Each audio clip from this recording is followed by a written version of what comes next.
Yeah, welcome back. Well, let's move on. Let me tell you about suicide. Well, several media reports since 2010 highlighted the increasing trend of suicide, which indicates then that the story is really not new. What is troubling, however, is the recurrence of this trend, because fast forward to 2017, 5 alleged suicide cases have been reported in just about a month.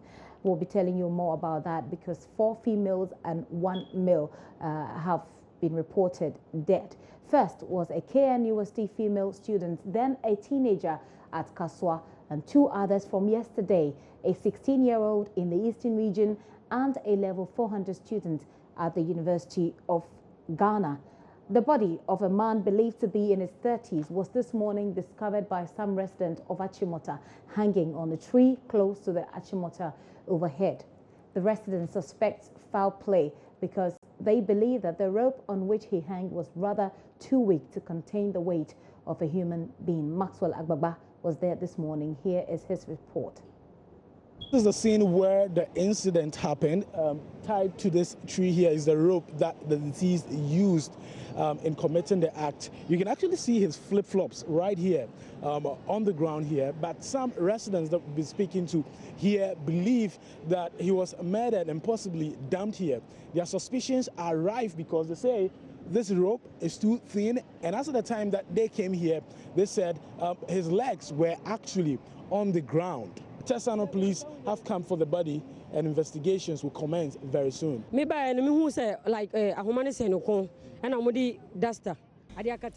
I came, the rope was hanging around his neck.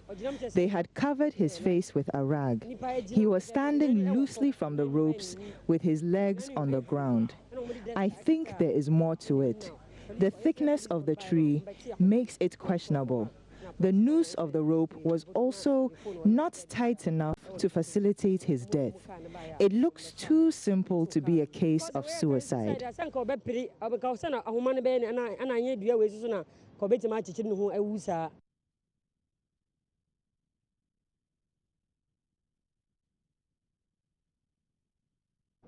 Maxwell Agbagba will be joining me in the studio for a very quick discussion on that particular story. But for now, we'll take a very quick break. We'll be right back with some more.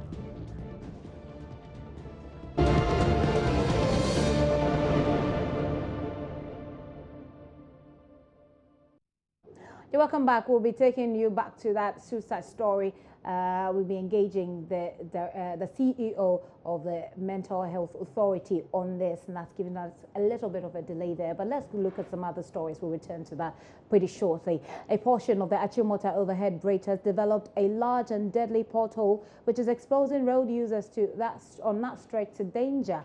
An open hole through which one can even see the road beneath the bridge is gradually enlarging as pieces of the concrete component of the structure breaks in bits and drops directly atop moving vehicles below the bridge.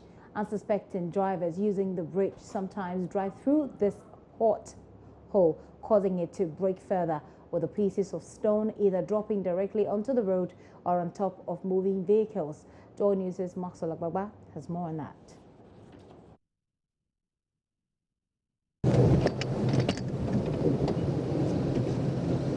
This is the N1 highway right here on the Achimota overhead bridge.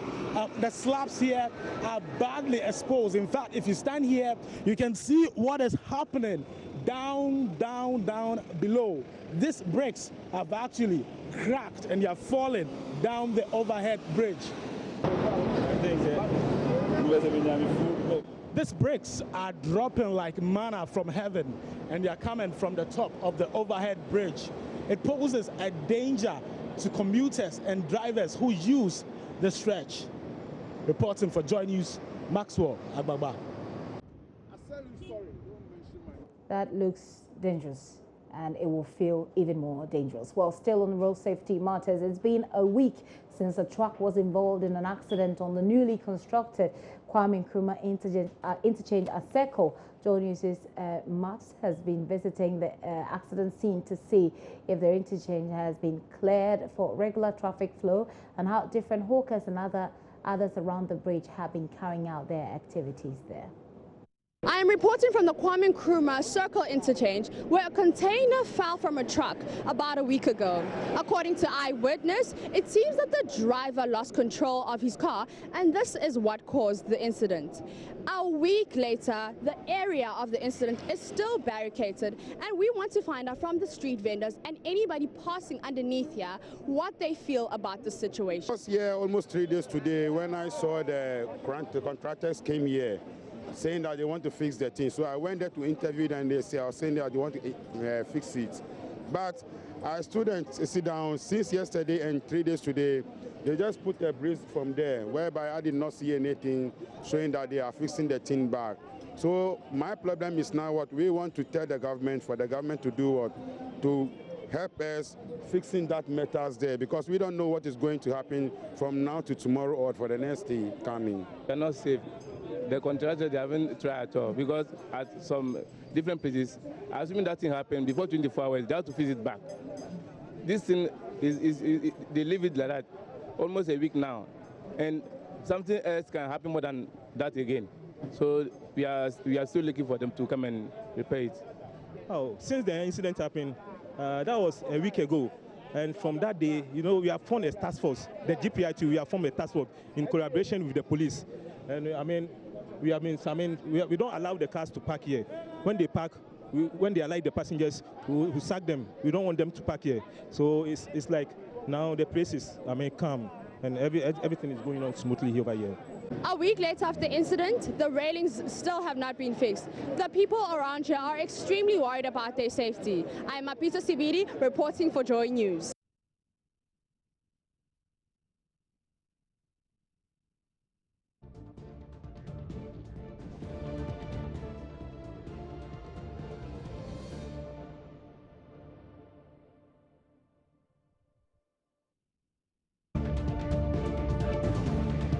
It's a competition, World's Mass Time Challenge competition.